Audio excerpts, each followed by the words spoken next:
Over पर depend कर रहा है। ओवर फेंकेगा रन बनेगा, ओवर फेंकेगा तो रन बनेगा। अगर मैं ओवर ही ना फेंकू तो क्या होगा? तो तू रन बना लेगा भाई।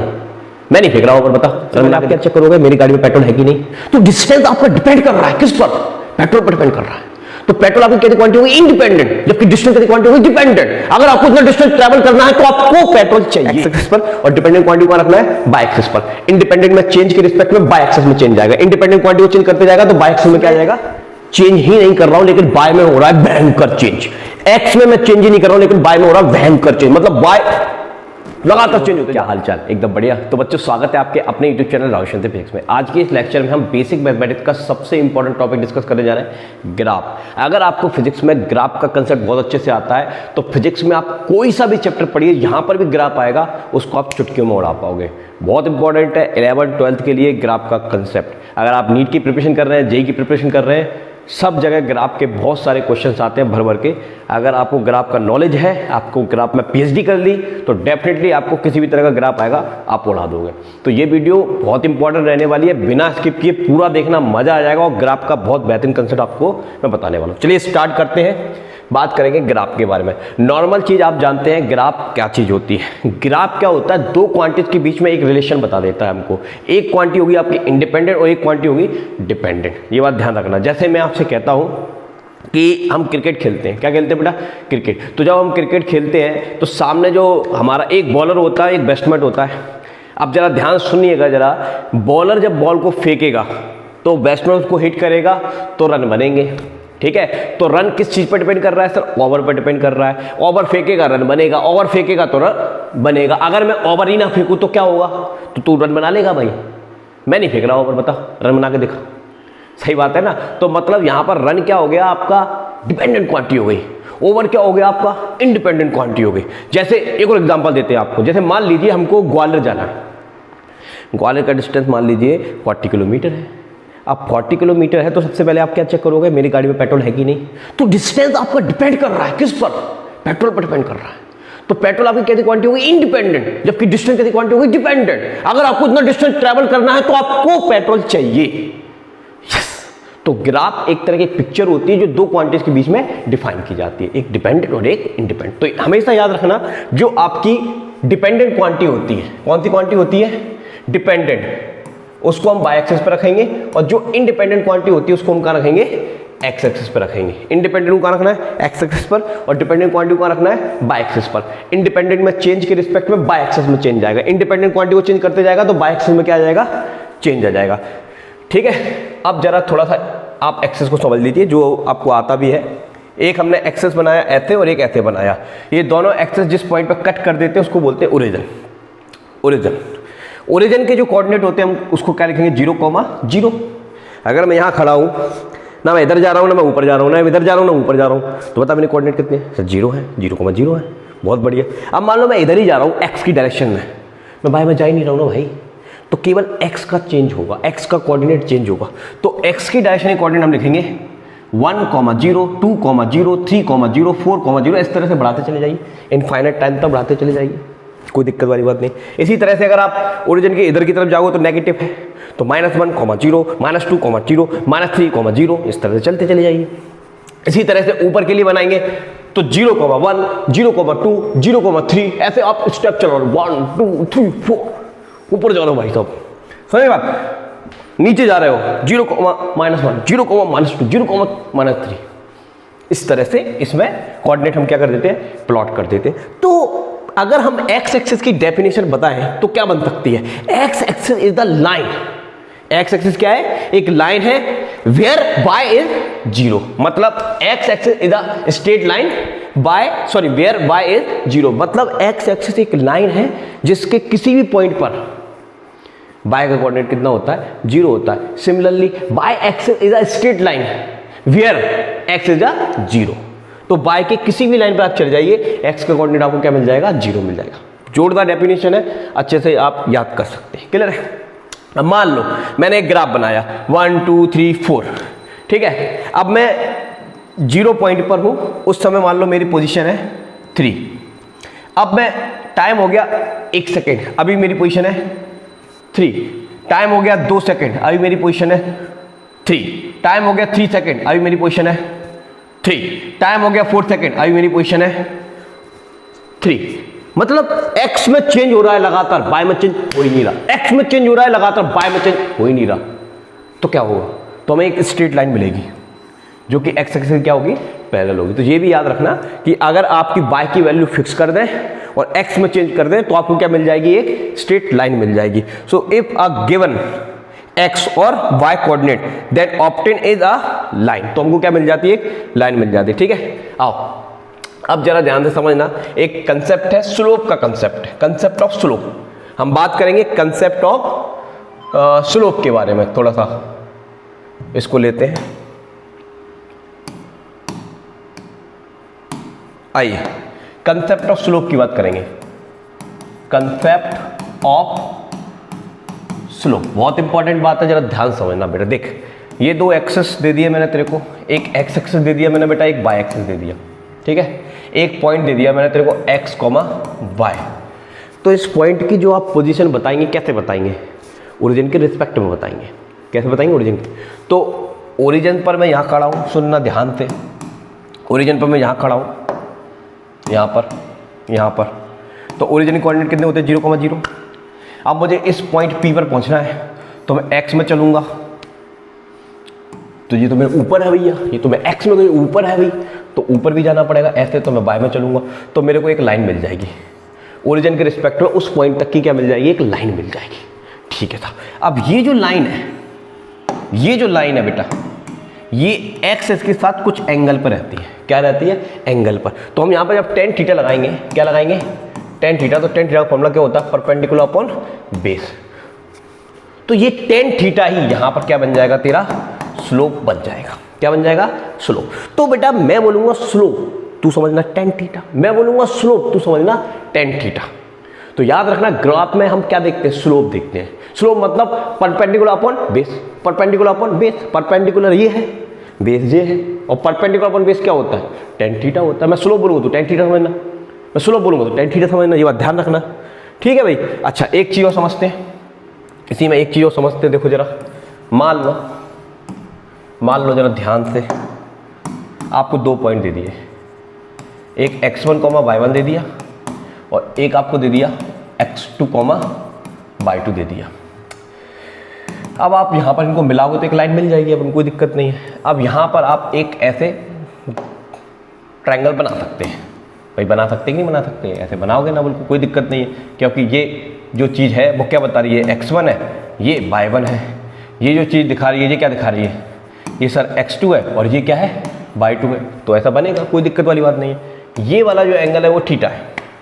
अब इस थीटा को निकालना, हमको इसका ग्राफ का स्लोप निकालना है। तो अब स्लोप कैसे निकालते हैं, और अभी मैंने आपको बताया, मैं स्लोप बोलूँगा तो क्या समझेगा, टेन थीटा। टेन थीटा मतलब perpendicular upon base, perpendicular upon base.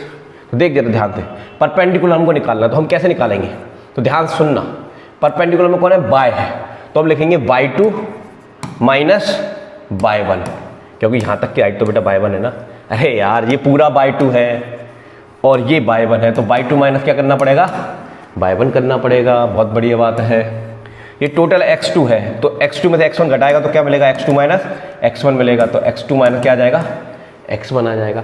अब ये जो y2 माइनस y1 है, ये x2 माइनस x1 है, इसको हम बोलते हैं change in y divided by change in x। Change in y divided by change in x। तो x के चेंज की वजह से जो y में चेंज आया वो क्या है, तेरा स्लोप है। ठीक है, तो स्लोप निकालने का तरीका मतलब टेन थीटा। समझ में आ गया होगा आपको। आइए अब हम कुछ कंसेप्ट के बारे में बात करेंगे। तो ये हमने समझ लिया, अब हम एक चीज़ के बारे में बात करते हैं। आइए जैसे मान लीजिए ये आपको मैंने एक ग्राफ दे दिया। क्या दे दिया बेटा, एक ग्राफ दे दिया। यहाँ पर ये ग्राफ में आप देख रहे हैं कि x में चेंज ही नहीं कर रहा हूँ, लेकिन y में हो रहा है भयंकर चेंज। x में मैं चेंज ही नहीं कर रहा हूँ, लेकिन y में हो रहा है भयंकर चेंज, मतलब y लगातार चेंज होते जा रहा है और x में मैं चेंज ही नहीं कर रहा हूँ।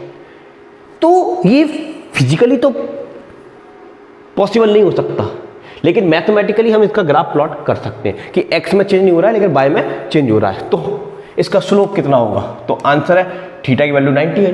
अरे x एक्सिस के साथ एंगल दिख रहा है हमें, तो आपको हमेशा एंगल आपको x एक्सिस के साथ ही देखना है लाइन का। ठीक है, तो जब आप ये एंगल देखेंगे तो 90 डिग्री आएगा, और 90 डिग्री पे वैल्यू कितनी होती है, इनफाइनाइट। मतलब मैं एक्स में चेंज कर नहीं रहा, वाई में भयंकर चेंज हो रहा है, एक्स में चेंज कर ही नहीं रहा, वाई में भयंकर चेंज हो रहा है। समझ में आई ना बात? तो ये आपको बताता है this is very large change in y with respect without changing x. तो एक्स में बिना चेंज के ही वाई में बहुत भयंकर चेंज आ जाए, ये उस चीज के ग्राफ को दर्शाता है, ये वाला स्लोप। अगर ऐसी लाइन आ जाए तुम्हारे सामने तो ये किस ग्राफ को दर्शाएगा कि वाई में बहुत ज्यादा चेंज है लेकिन एक्स में चेंज हो ही नहीं रहा है। क्लियर है? याद रखना। अच्छा, अब मान लीजिए आपके सामने इस तरह का ग्राफ आ जाता है, ये एक लाइन मैंने प्लॉट कर दी।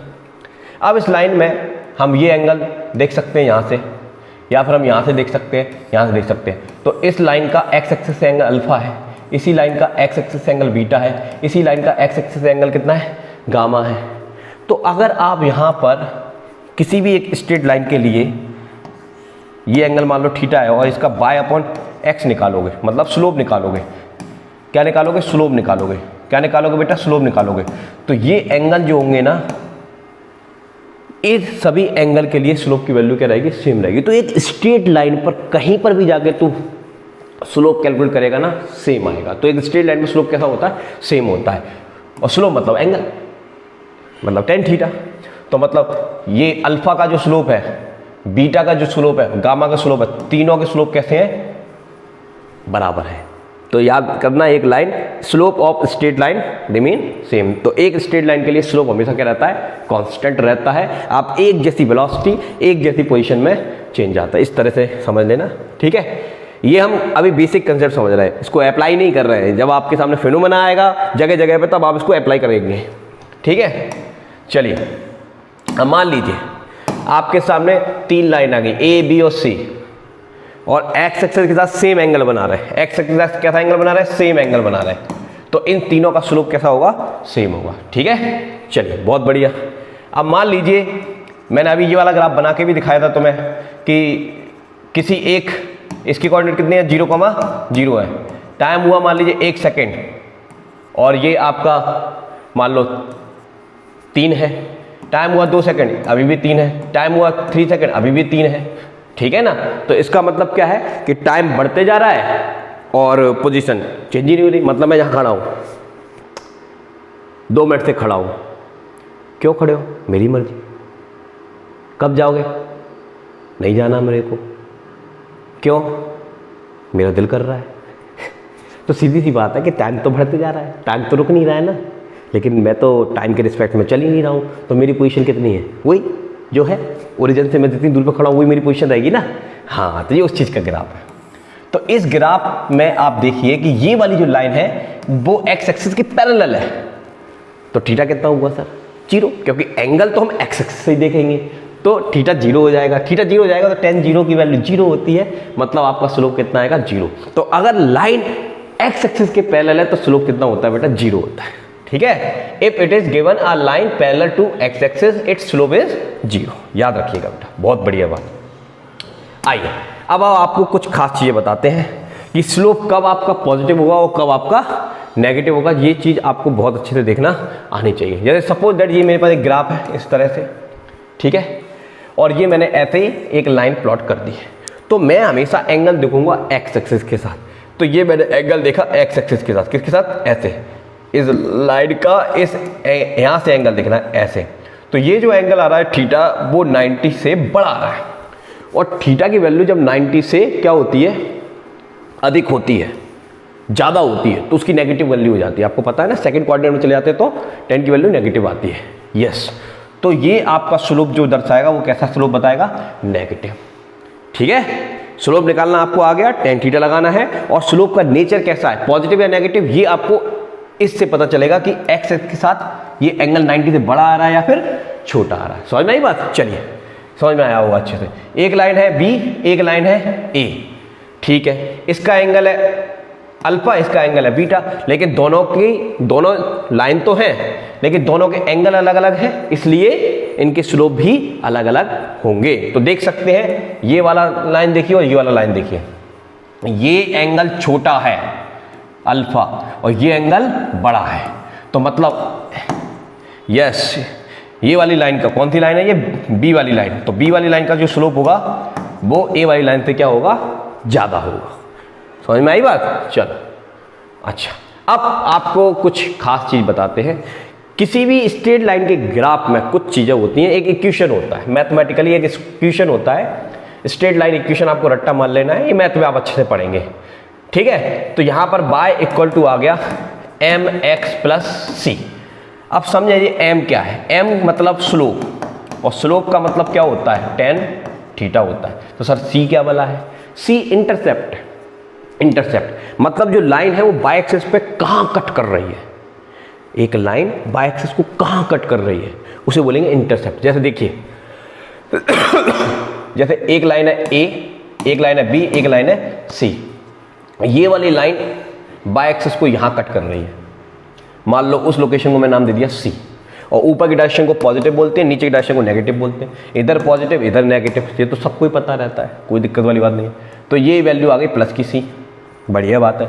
ये वाली लाइन ओरिजिन पे कट कर रही है तो C की वैल्यू 0। अरे भाई ओरिजिन पर तो 0 होता है ना, हाँ। और ये वाली लाइन नीचे कट कर रही है तो ये ओरिजिन से नीचे गया हुआ, तो इसका इंटरसेप्ट कैसा हो गया, नेगेटिव हो गया। अब सुनिए, तीनों लाइन कैसी है, पैरेलल है, तो सबका स्लोप तो सेम ही होगा। तो मैं आपसे कह सकता हूं कि mx एक के लिए प्लस सी हो जाएगा, एक के लिए हो जाएगा mx हो जाएगा, और एक के लिए क्या हो जाएगा, mx माइनस सी हो जाएगा। समझ में आई बात, इस तरह से। तो इस तरह से ये इक्वेशन बन जाएंगे, इनके क्या बन जाएंगे, ये इक्वेशन बन जाएंगे। तो एक स्ट्रेट लाइन के ग्राफ में आपको दो चीजें पता होनी चाहिए, यस, स्लोप पता होना चाहिए और उसका इंटरसेप्ट पॉइंट पता होना चाहिए, तब जाके वो ग्राफ क्या होता है, कंप्लीट होता है। क्लियर है बेटा। तो अगर हम कहें कि इंटरसेप्ट क्या है, तो value of y at x equal to 0, मतलब बाय एक्सिस पर जहां x की वैल्यू 0 वही इंटरसेप्ट पॉइंट कहलाता है। समझ में आ गई होगी बात अच्छे से। अब आइए आपके सामने कुछ ग्राफ है स्ट्रेट लाइन के, ये 4 ही तरह के पॉसिबल ग्राफ होते हैं। अब इस ग्राफ को जरा ध्यान देखना, ये वाले ग्राफ में x एक्सिस के साथ जो एंगल बन रहा है वो थीटा जो है वो 90 से बड़ा है, तो आपका स्लोप कैसा आ जाएगा, नेगेटिव आ जाएगा। बहुत अच्छी बात है, ये समझ में आया होगा। और इसका इंटरसेप्ट कितना हो गया, यस, पॉजिटिव हो गया। तो अगर मैं इसका वो प्लॉट करूंगा तो क्या आ जाएगा, y equal to mx plus C, ये इसका इक्वेशन बन जाएगा। ठीक है, बहुत बढ़िया बात है। अगर आपको एग्जाम्पल चाहिए तो एग्जाम्पल मैं आपको दे के बता देता हूँ। चलो देखो एग्जाम्पल भी देख लो। मान लो ये वाला पॉइंट है +5, ठीक है, और ये एंगल आ रहा है आपका सपोज दैट मान लीजिए 120 डिग्री। कितना आ रहा है, 120 डिग्री। इसका आपको क्या बनाना है, ग्राफ बनाना है। क्या बनाना है, ग्राफ। तो फॉर्मूला क्या यूज करेंगे, y equal to yes mx plus C, यही फॉर्मूला यूज करेंगे ना। अब m मतलब क्या होता है सर, स्लोप होता है। तो पहले आपको इसका स्लोप निकालना पड़ेगा। तो स्लोप निकालने के लिए आपको क्या करना पड़ेगा, ये वाला जो हाइट है और ये वाली जो डिस्टेंस है, ठीक है, जैसे मान लो ये 5 है और ये तुम्हारी कितनी है, 4 है। तो स्लोप मतलब क्या होता है सर, tan थीटा। तो tan थीटा आप लगाओगे तो परपेंडिकुलर 5, बेस कितना हो जाएगा 4, और साथ में क्या है x, और इंटरसेप्ट आपका क्या है, ये 5 ही तो है, +5। ये आपका इक्वेशन आ गया और ये आपका स्लोप आ गया। तो x के साथ जो चीज़ है वो स्लोप बताती है, और यहाँ पर c के स्थान पे वो इंटरसेप्ट है। ये एग्जाम्पल दिया है, एग्जाम्पल अलग अलग वैरायटी के बहुत सारे हो सकते हैं। आशा करते बात समझ में आई होगी। इधर देखिए, इसको देखिए, ये लाइन x के साथ जो एंगल बना रही है वो थीटा जो है वो 90 से आपका छोटा, सॉरी मैंने गलत तो नहीं कर दिया, हाँ सही है, 90 से छोटा है। तो आपका स्लोप कैसा आएगा, पॉजिटिव आएगा। स्लोप कैसा आएगा, पॉजिटिव आएगा। इस ग्राफ की बात करेंगे तो यहाँ पर आपका थीटा जो है वो 90 से बड़ा है, तो स्लोप कैसा आएगा, नेगेटिव आएगा। हमेशा x एक्सिस से ऐसे देखना है।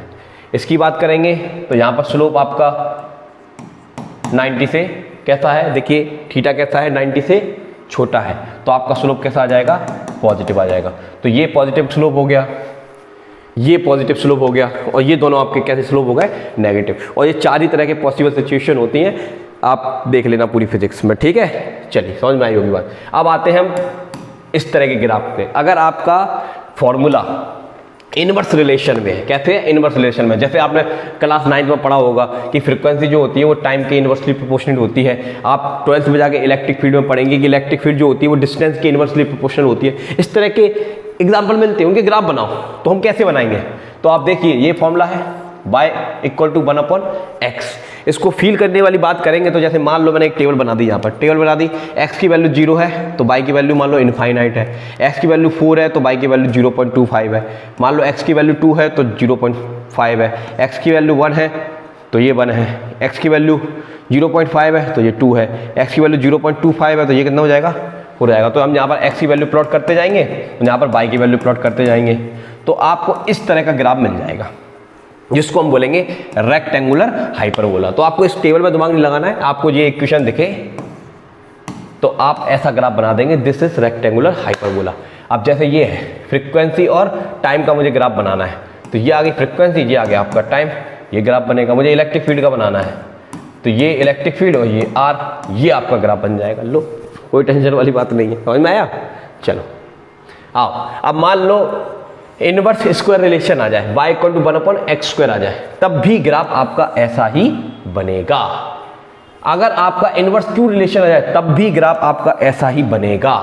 तो सर हम कैसे कंपैरिजन कर पाएंगे? तो ये कंपैरिजन बेटा आप तभी कर पाओगे जब आपको तीनों ग्राफ इस तरह से एक बार बना के दिखा दिए जाए, जैसे कि मैंने यहाँ पर बनाए हैं। ये तीनों ग्राफ में एक पॉइंट आपको ऐसा मिलेगा जिस पर ये एक ही जगह पर ज्वाइन करेंगे, ठीक है। लेकिन यहाँ पर जब आप देखेंगे कि येलो कलर की जो लाइन है वो ऊपर जा रही है, ठीक है, येलो वाली जो लाइन है वो ये है, और ग्रीन वाली लाइन है जो ये है, और ये जो पिंक वाली लाइन है वो आपकी ये है।